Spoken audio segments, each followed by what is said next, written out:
할렐루야. 우리는 마지막 때를 살아가고 있습니다. 우리 하나님은 이 마지막 때에 남은 자를 통해서 날마다 새 일을 행하시죠. 그렇다면 마지막 때의 남은 자는 누구입니까? 바로 영과 진리로 예배하는 사람입니다. 영으로 예배한다고 하는 것은 성령님의 이끄심을 따라 예배하는 것이요, 진리로 예배한다고 하는 것은 진리의 말씀 앞에 나를 조종하고 순종하는 것. 이 자리에서 예배를 드리고 있는 여러분 모두가 성령님의 이끄심을 따라 마지막 때 남은 자로 살아가시길 주님의 이름으로 축복합니다. 사랑하는 시한교회 성도 여러분, 겨울방학은 잘 보내셨나요? 저는 이번 겨울에 한 아이의 아빠가 되었습니다. 저에게 얼마나 큰 새일인지 이름도 새일이라고 지었습니다. 고슴도치도 감사합니다. 고슴도치도 제 자식은 예쁘다고 하는데 제 눈에는 참 예쁜 것 같습니다. 새해를 위해 기도해 주시고 사랑해 주신 모든 분들, 특별히 시향교회 성도님들께 진심으로 감사드립니다. 잘 키우다가 곧 교회에 나와 인사드리도록 하겠습니다. 그런데 아이가 생기고 나니까 저도 모르게 소심해지는 것 같습니다. 지켜야 할 것들이 늘어갈수록 말 하나, 행동 하나가 조심스럽습니다. 시한교회 성도님들은 아마도 이 말에 더욱 많이 공감하실 것 같습니다. 자녀, 손주, 재산, 관계, 우리는 지켜야 할 것들이 너무나 많이 있습니다. 그래서 살다 보면 우리는 자기도 모르게 이 성을 쌓게 되는 것 같습니다. 그런데 성경은 우리에게 이렇게 말씀합니다. 구원은 변화다. 왜 구원이 변화입니까? 에베소서 2장 1절 말씀, 여러분도 전에는 허물과 죄로 죽었던 사람들입니다. 우리는 원래 죽었던 사람들입니다. 그러나 반전이 일어납니다. 에베소서 2장 4절에서 5절까지 말씀 우리 함께 읽을까요? 시작. 그러나 하나님은 자비가 넘치는 분이셔서 우리를 사랑하신 그 크신 사랑으로 말미암아 범죄로 죽은 우리를 그리스도와 함께 살려주셨습니다. 여러분은 은혜로 구원을 얻었습니다. 그렇습니다. 구원은 죽었던 사람이 믿음으로 다시 살아난 사건입니다. 죽었다가 산 사람이 됐는데, 엄청난 변화를 체험했는데 삶이 그대로라면 그건 모순입니다. 그러므로 변화는 구원의 증거입니다. 그렇다고 해서 이 변화가 구원의 조건이 되는 것은 아닙니다. 변화해야지만 구원받는 것은 아니라는 것이죠. 다만 믿음으로 구원받은 우리가 저절로 변화된다는 것입니다. 그러므로 변화는 구원의 증거, 구원의 결과라고 할 수 있습니다. 세상은 말합니다. 사람은 절대 안 변해. 그러나 성경은 말합니다. 구원받은 사람은 반드시 변한다. 그러므로 오늘 우리가 붙잡아야 할 질문은 바로 이것입니다. 구원받은 나는 지금 변화하고 있는가? 구원받은 나는 지금 변화하고 있는가? 오늘 본문 말씀을 통해 우리가 왜 변화되어야 하고 어떻게 하면 변화될 수 있는지 함께 살펴보겠습니다. 바라기는 오늘 말씀을 통해 외면의 변화뿐만 아니라 내면의 변화, 곧 변태가 되시는 저와 여러분 되시길 주님의 이름으로 축복합니다. 먼저 여러분에게 변화나무를 하나 소개하겠습니다. 변화나무는 뿌리, 줄기, 열매 총 3가지로 이루어져 있습니다. 제일 바닥은 기초 구원입니다. 그리고 그 위에 뿌리는 은혜, 줄기는 정체성, 열매는 선한 일, 그리고 마지막으로 변화입니다. 본문을 통해 하나씩 살펴보겠습니다. 첫째로 변화의 뿌리입니다. 본문 8절 말씀, 여러분은 믿음을 통하여 은혜로 구원을 얻었습니다. 이것은 여러분에게서 난 것이 아니요 하나님의 선물입니다. 구원은 내가 열심히 살아서 착하게 살아서 받은 상이 아닙니다. 구원은 하나님이 나에게 값없이 주신 선물, 곧 은혜라는 것이죠. 다음 절에서 바울은 이를 한 번 더 강조합니다. 본문 9절 말씀, 행위에서 난 것이 아닙니다. 그러므로 아무도 자랑할 수 없습니다. 그렇습니다. 구원은 내 행동으로 받은 것이 아닙니다. 그러므로 어느 누구도 내가 잘해서 구원받았다고 자랑할 수 없다는 것이죠. 그렇다면 바울은 무엇을 말하려는 걸까요? 바울이 왜 이 말을 했을까요? 구원은 철저하게 하나님이 하신 일이라는 겁니다. 즉 구원은 처음부터 끝까지 하나님의 일, 곧 은혜라는 것이죠. 그런데 이 은혜가 왜 변화의 뿌리입니까? 여러분 한번 상상해 보시기 바랍니다. 내가 식당에 갔습니다. 그런데 갑자기 우리가 주문하지도 않은 메뉴를 주방장이 갑자기 들고 나와서 서비스라고 이렇게 주는 겁니다. 그때 기분이 어떨까요? 너무 좋겠죠. 다음부터 이 가게에 또 오고 싶다는 마음이 들 겁니다. 하물며 이런 서비스도 감사한데 아무 이유 없이 귀하고 귀한 선물, 구원을 받은 사람은 어떨까요? 저절로 마음이 녹고 굳어있던 것이 풀린다는 겁니다. 그러므로 은혜를 받은 사람은 그 은혜 앞에서 달라집니다. 자세가 낮아지고요, 마음이 열립니다. 그것이 변화의 첫 시작입니다.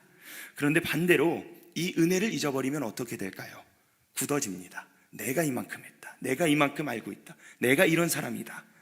이 생각이 마음을 채우는 순간 뿌리가 흔들리고 점점 마르게 됩니다. 그리고 뿌리가 마르면 변화도 멈추게 된다는 것이죠. 은혜의식보다 공로의식을 앞세우게 된다는 것입니다. 신앙생활을 오래 해도 이 영이 굳어지는 이유가 바로 여기에 있습니다. 여러분은 예수님을 처음 만났던 그 날을 기억하시나요? 나는 정말 가진 게 아무것도 없었는데 하나님이 나를 지명하여 불러주셨고 만나주셨습니다. 그리고 나를 살려주셨습니다. 변화는 그 은혜를 다시 붙잡는 것에서부터 시작됩니다. 그 은혜의 선물을 다시 붙잡으면 딱딱하게 굳었던 마음이 녹아지고 변화가 시작된다는 것입니다. 뿌리가 살아야 나무가 삽니다. 구원의 은혜를 다시 붙잡는 것, 이것이 변화의 첫 시작입니다. 둘째로 변화의 줄기입니다. 뿌리가 살아나면 줄기가 곧게 섭니다. 줄기는 나무의 통로 역할을 합니다. 줄기가 있어야 이 뿌리에서 다 이제 뽑아 먹었던 그 영양분을 열매로 보낸다는 것이죠. 즉 우리가 은혜라는 뿌리를 붙잡았습니다. 이제 그 은혜가 통과해서 지나갈 수 있는 줄기가 있어야 하는데 그 줄기가 바로 정체성입니다. 정체성이란 내가 누구인지 아는 것입니다. 본문 10절 전반부 말씀, 우리는 하나님의 작품입니다. 작품은 원어로 포이에마입니다. 이 말에서 영어 포엠, 우리나라 말로 시가 유래되었습니다. 즉 우리는 하나님이 그냥 만드신 작품이 아니라 열심히 공들여서 만든 걸작품이라는 겁니다. 그러므로 은혜로 구원받은 우리가 가져야 할 정체성은 바로 나는 하나님의 걸작품이라는 것입니다. 담임 목사님께서 자주 말씀하셨던 것처럼 늙은이는 무엇의 준말일까요? 늘 그러한 이의 준말입니다. 변화를 멈추면 진짜 늙은이가 된다는 것이죠. 그러나 겉사람은 늙어가나 속사람은 날로 새로워지는 사람은 늙은이가 아닌 늘 새로운 이 365일 청춘을 살아가게 됩니다. 몸이 예전 같지 않아서 힘이 없어서 자꾸 뒤로 밀려나는 것 같아서 포기하고 계시진 않으십니까? 그때 하나님은 이런 우리에게 이렇게 말씀하십니다. 사랑하는 누구누구야, 너는 내가 만든 작품이란다. 그것도 걸작품이란다. 너는 아직 현역이야. 내가 너를 포기하지 않았어. 다른 사람은 할 수 없는 오직 너만이 할 수 있는 일이 분명히 있단다. 그렇습니다. 변화의 줄기는 나의 정체성을 아는 것입니다. 그 정체성은 바로 나는 하나님의 걸작품이다.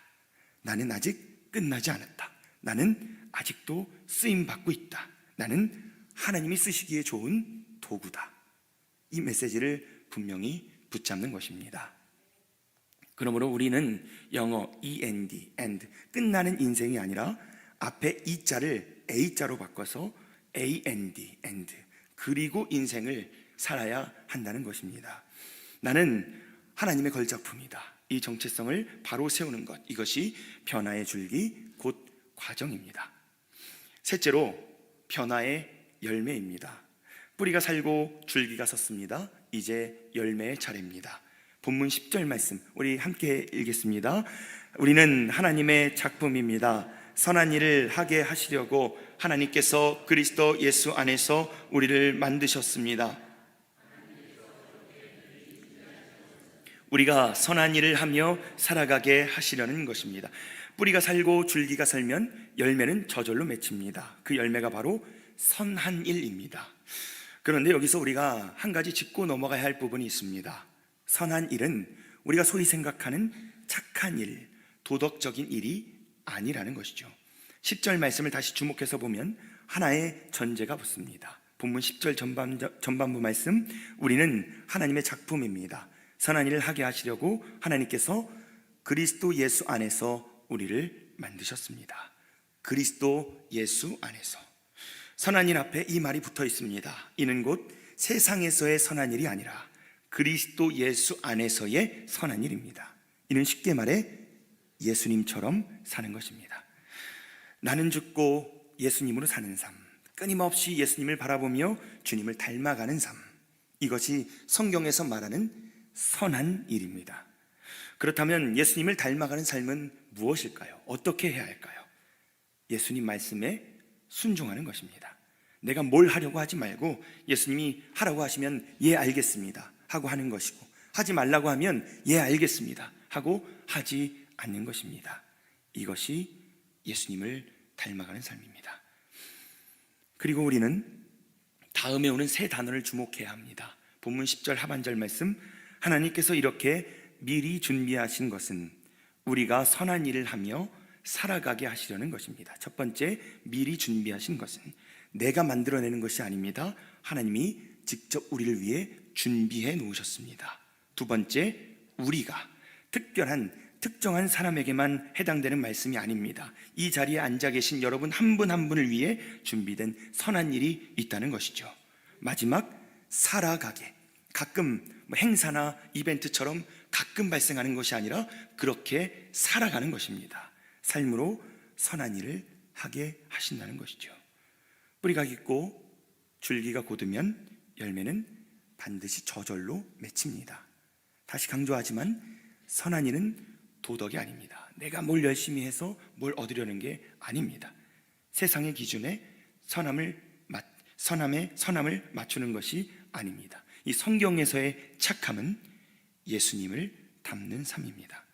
그러므로 구원은 변화입니다. 그 변화의 열매는 예수님처럼 살아가는 것입니다. 사랑하는 시안교회 성도 여러분, 이제 말씀의 거울 앞에 나를 비춰보겠습니다. 여러분은 성령 충만하십니까? 여러분은 변화하고 계십니까? 아니면 변화를 멈추고 변질되고 있으십니까? 나는 예수님을 닮아가려고 합니까? 세상을 닮아가려고 합니까? 변화를 멈추면 변질이 시작된다. 담임 목사님이 여러 번 하신 말씀입니다. 그렇다면 여러분은 변화되고 있습니까? 변질되고 있습니까? 제가 지난번에도 말씀드렸었는데요, 제 사무실 책상에는 이 식물 하나가 있습니다. 홍콩 야자라는 식물인데 물을 잘 주지 않아도 자기 혼자 잘 자란다고 해서 큰맘 먹고 구매를 했었습니다. 그런데 제가 그 말만 믿고 물을 너무 안 줬던 것 같습니다. 며칠 전 살펴보니 잎이 마르고 갈변되어 떨어져 있었습니다. 그래서 급하게 물을 주고 햇빛을 조금 보게 해줬더니 거짓말처럼 다시 살아났습니다. 성령님은 왜 이런 경험을 저에게 하게 하셨을까요? 이를 놓고 기도하고 고민하는 중에 주님은 저에게 딱 두 글자를 보여주셨습니다. 변화. 식물의 환경에 변화가 없고 그 상태로 그대로 방치했을 때는 점점 생기가 빠지고 죽어갔습니다. 그런데 물을 주고 햇빛을 보게 하는 등 환경에 변화를 주니 거짓말처럼 생기가 회복되고 점점 살아났습니다. 이 식물을 보면서 이 저의 영혼이 겹쳐 보였습니다. 만약 제가 변화를 멈추면 잎이 마르고 갈변이 되어 떨어진 식물처럼 제 영혼도 그렇게 서서히 죽어가겠구나. 그런데 반면에 끊임없이 기도로, 묵상으로, 말씀으로, 예배로, 찬양으로 변화를 주다 보면 다시 살아난 식물처럼 어느새 제 영혼은 생기가 회복되어 점점 살아나게 된다는 것이죠. 이 이야기가 어찌 저만의 이야기일까요? 여러분은 어떠신가요? 지금 여러분의 영적 상태는 어떠신가요? 영적 생기가 충만해서 푸릇푸릇하신가요? 아니면 영적 생기가 다 빠져서 시들시들하신가요? 우리는 끊임없이 변화하는 존재입니다. 그런 의미에서 우리 하늘가족교회는 참 변화무쌍한 공동체인 것 같습니다. 담임 목사님이 여러 번 강조하시는 것처럼 그 변화가 참 중요합니다. 우리가 이미 정해놓고 거기에 매여 변화를 거부하는 것이 아니라 성령님의 일하실 자리를 만들어 놓는 것입니다. 그리고 그 음성에 순종하는 것이죠. 이것이 바로 변화입니다. 한 가지 예로 우리 교회 주보에는 찬송가가 명시되어 있지 않습니다. 그때그때마다 성령님이 담임 목사님께 주시는 음성으로 수시로 그 뜻을 순종하기 위함입니다. 또 한 가지 예로 지금 현재 주방과 소그룹식 리모델링이 진행되고 있습니다. 조심스러운 표현이지만 우리 하늘가족교회는 가만히 있지를 않습니다. 무언가를 계속 바꾸고 뒤집고 지지고 볶습니다. 작년과 올해가 다르고 어제와 오늘이 다릅니다. 조금 다른 게 아니라 이 동의서에서 먼 것처럼 완전히 달라져 있습니다. 변화하는 공동체에 속해 있다는 것이 얼마나 큰 축복인지 모릅니다. 참 감사하고 행복한 일입니다. 여러분도 그렇게 느끼고 계실 줄 믿습니다. 여러분, 고인물은 썩습니다. 오랫동안 사용하지 않은 자전거 페달은 녹슬어 버립니다. 변화를 멈추면 변질됩니다. 그러므로 우리는 변화되어야 합니다. 요즘 주일 말씀처럼 죄의 성을 쌓는 사람에서 길을 내는 사람으로, 돌같이 굳은 마음을 살처럼 부드러운 마음으로, 고체교회에서 액체교회로 변화되어야 한다는 것입니다. 그렇다면 우리는 어떻게 변화되어야 할까요? 구원의 은혜를 기억하고 나의 정체성을 바로 세워서 선한 일을 하는 것입니다. 이는 곧 예수님을 닮아가는 삶입니다. 그러므로 변화의 답은 오직 한 분, 예수 그리스도입니다. 그래서 우리는 매 순간 이 질문을 입에, 마음에, 영혼에 달고 살아야 합니다. 예수님이라면 어떻게 하셨을까? 예수님이라면 어떻게 하셨을까? 끊임없이 예수님을 바라보아야 한다는 것입니다. 그러나 우리가 예수님을 닮아가는 것도, 변태되는 것도 우리 힘으로는 절대로 할 수 없습니다. 성령님을 초청해야 합니다. 우리가 성령님을 초청하면 성령님께서 우리 안에 활동하셔서 우리가 예수님을 닮아가는 삶, 변태되는 삶을 살아갈 수 있도록 도와주실 것입니다.